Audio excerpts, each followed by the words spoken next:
Hello, friends. Welcome to the next class of How to Learn English. Find out errors की अगली class में कुछ नए rules सीखने के बाद एरर्स निकालते हैं। पहले हम रूल्स देखते हैं।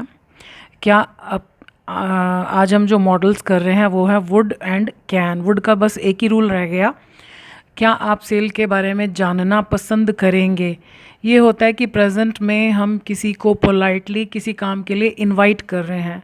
So would you like to, एक हमने पीछे पढ़ा वुड यू माइंड कि आप ऐसा करने का कष्ट करेंगे, वो फॉर्मल रिक्वेस्ट थी।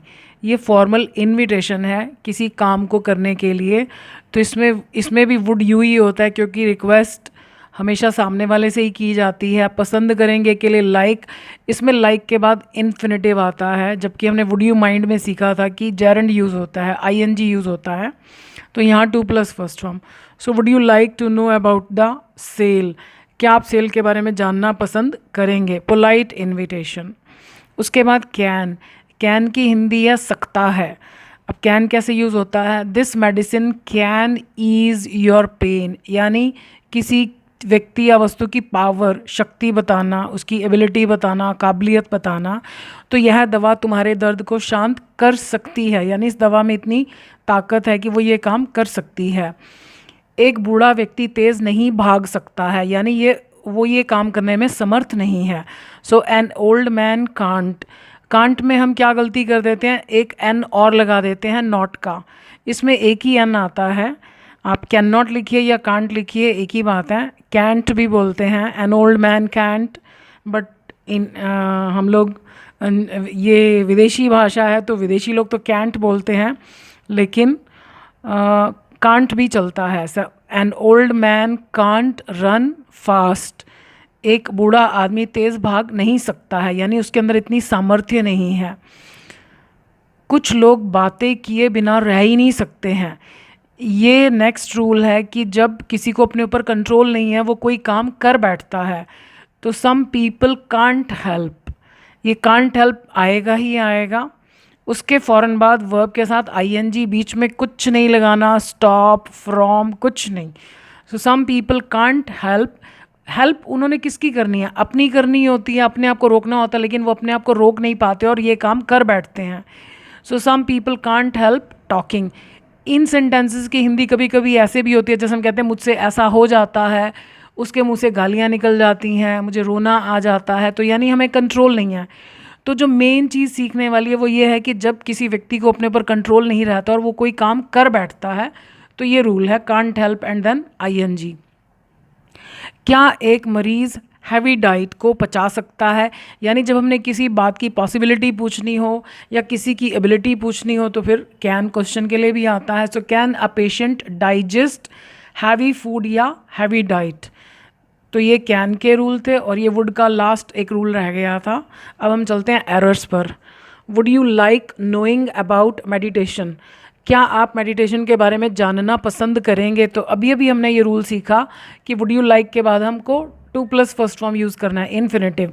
तो यहाँ पर मिस्टेक क्या है, यहाँ पर टू प्लस फर्स्ट फॉर्म आना चाहिए। Would you like to know. May an illiterate person read the scriptures, scriptures होते हैं धार्मिक ग्रंथ। तो क्या एक इलिटरेट अनपढ़ आदमी धार्मिक ग्रंथ पढ़ सकता है? मैं जब क्वेश्चन, वैसे तो मैं की हिंदी भी सकता है होती है, लेकिन मैं जब क्वेश्चन की फॉर्म में आता है तो उसका केवल और केवल एक ही मतलब होता है, परमिशन मांगना। तो ये परमिशन मांगने वाला सेंटेंस ही नहीं है, ये सिंपली पूछ रहा है कि क्या ऐसा हो सकता है, क्या पॉसिबल है कि एक अनपढ़ आदमी धार्मिक ग्रंथ पढ़ सकता है? तो यहाँ पर कैन आना चाहिए, मैं नहीं। He can't help himself from abusing, यानी वो अपने आप को गालियाँ देने से रोक नहीं सकता है, यानी उसके मुंह से गालियाँ निकल जाती हैं। तो मैंने आपको अभी बताया कि कांट हेल्प के बाद कुछ नहीं लगाना, सीधे सीधे वर्ब की फर्स्ट फॉर्म प्लस आईएनजी लगाना है। लेकिन यहाँ पर क्या मिस्टेक है, ही कांट हेल्प हिमसेल्फ। कई बार हम स्टॉप हिमसेल्फ भी लिख सकते हैं, लिख देते हैं, लेकिन हमको इसको ऐसे ही कोई चेंज नहीं करना। कांट हेल्प, उसके बाद ऑब्जेक्ट कुछ नहीं लगाना, कोई प्रपोजिशन नहीं, कुछ भी नहीं। जो काम करने से हम नहीं रोक पाते अपने आप को, उस वर्ब के साथ आईएनजी ज़रूर लगाना है। ये फिक्स्ड है, इसमें आप कुछ भी चेंज नहीं कर सकते। सो इसका करेक्ट आंसर है ही कांट हेल्प अब्यूजिंग, वो गालियाँ दिए बगैर रह ही नहीं सकता है। He would rather remain without friends than to be misunderstood, यानी वो ज़्यादा पसंद करेगा क्या, रहना विदाउट फ्रेंड्स, बिना दोस्तों के, देन टू बी मिसअंडरस्टूड, बजाय इसके कि उसको गलत समझा जाए। अब वुड रादर में हमने सीखा दो काम होते हैं, दो में से जो काम ज़्यादा पसंद करेगा ये सब्जेक्ट वो पहले आएगा, तो ये तो ठीक है कि वो बिना दोस्तों के रह जाना ज़्यादा पसंद करेगा। देन के बाद वुड रादर वाले सेंटेंसेस में टू आईएनजी कुछ भी नहीं लगाना। अब ये क्योंकि पैसिव वॉइस है तो ये बी तो आएगा, बी मिसअंडरस्टूड। ये दोनों कामों का सब्जेक्ट कौन है, ये काम तो एक्टिव वॉइस है कि वो बिना दोस्तों के रहना ज़्यादा पसंद करेगा, बजाय ये कि ही को गलत समझा जाए, तो ये काम ही ने नहीं करना, तो पैसिव वॉइस के लिए be plus third form. So than be misunderstood, ये टू नहीं आना चाहिए। Would that everybody learn meditation, काश हर कोई मेडिटेशन सीख ले। अब ये पॉसिबल नहीं है, कुछ लोगों को इंटरेस्ट ही नहीं है, कुछ लोगों को नॉलेज नहीं है, कुछ लोग जानना ही नहीं चाहते हैं। तो वुड दैट के बाद हम ऐसी बातें बोलते हैं जो हमें पता है कि पॉसिबल नहीं है, we use second form of verb. So would that everybody learned, T लग जाएगा इसके पीछे। So would that everybody learned meditation, और ये साइन ऑफ एक्सक्लेमेशन कंपल्सरी है। The garden has been fenced, fenced होता है जैसे तारों की बाड़ लगा देते हैं, तारों से मतलब एक बाउंड्री सी बना देते हैं। So the garden has been fenced, garden को फेंस कर दिया गया है। Lest the children pluck flowers, कि कहीं बच्चे फूल ना तोड़ें। वैसे तो ये सेंटेंस ठीक है, मैंने आपको बताया था कि लेस्ट के बाद सब्जेक्ट के बाद यहाँ शुड आता है, लेकिन आप शुड को छिपा भी दो तो गलत नहीं है। तो अगर हम यहाँ शुड लिखते तो भी ये प्लक ही रहता।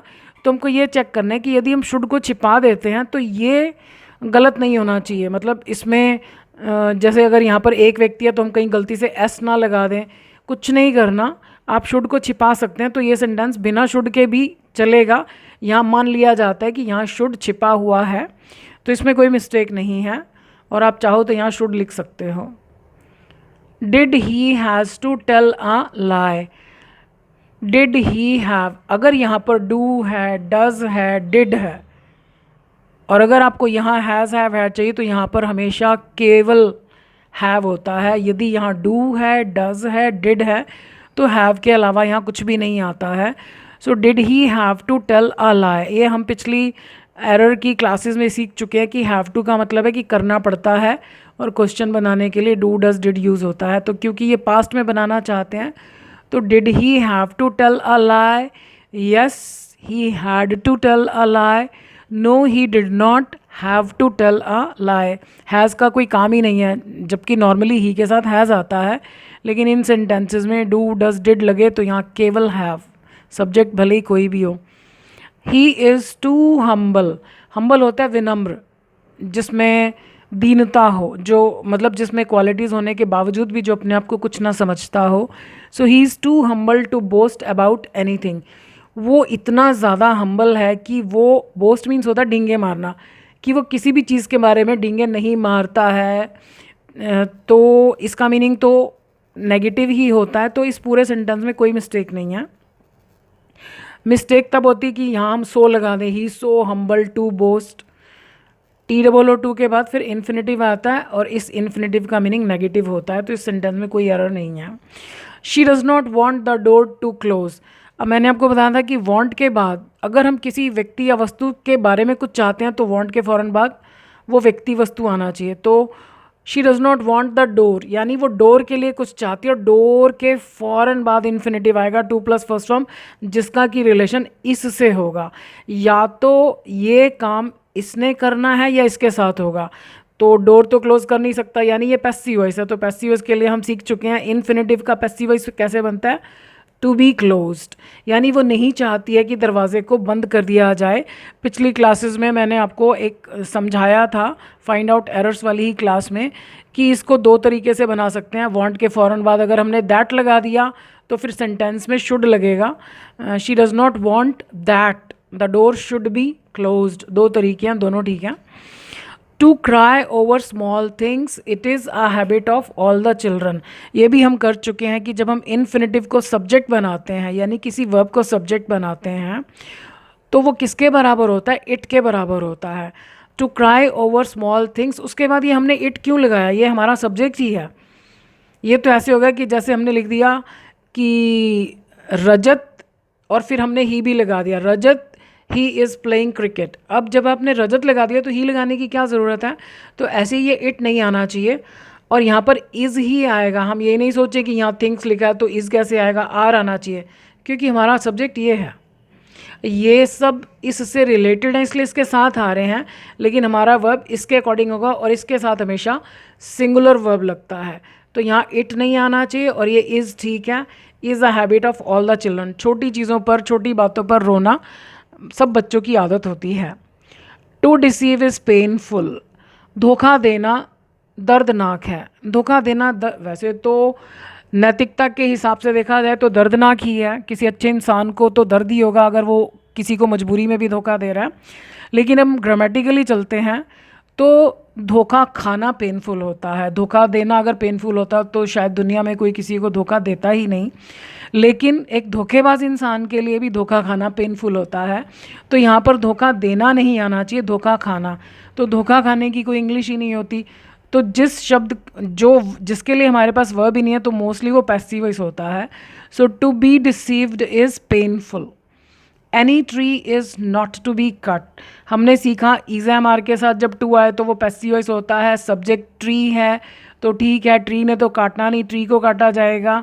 लेकिन गड़बड़ यहाँ है, सब्जेक्ट के साथ एनी लगाकर अंदर नॉट लगाया तो ये दोनों ही गलत हैं, दोनों को ही निकाल दीजिए और इसके साथ लगाना है no. No tree is to be cut. किसी पेड़ को नहीं काटा जाना है, किसी पेड़ को नहीं काटना है। तो नॉट भी नहीं आएगा, एनी भी नहीं आएगा, इसके साथ एन ओ नो आएगा। नो मीन्स होता है एक भी नहीं। So no tree is to be cut. I hope आपको कुछ और क्लैरिटी मिली होगी। तो हम एरर्स के ही साथ सारे रूल सीख सकते हैं बहुत आराम से, बिना बोर हुए, और ऐसे मुश्किल भी नहीं लगता है। तो आई होप आप इन्जॉय कर रहे होंगे और आपकी इंग्लिश पर पकड़ स्ट्रांग हो रही होगी। मेरी शुभकामनाएं आप सबके साथ हैं। खुश रहिए, दुनिया को बेहतर बनाएं। दुनिया को हम सब बेहतर बना सकते हैं। अपना बहुत छोटा छोटा योगदान देकर भी हम दुनिया को बेहतर बना सकते हैं। अपने आसपास सफाई रखें, कोशिश करें पॉल्यूशन को कम करने में जो भी हम कंट्रीब्यूशन दे सकते हैं। छोटे डिस्टेंसेस को हम पैदल तय करें, जो कि हमारी हेल्थ के लिए भी अच्छा है और हमारे वातावरण के लिए भी अच्छा है। सो कोशिश करें हम अपने आसपास के माहौल को, धरती को बेहतर बनाएं। Thank you for watching this video.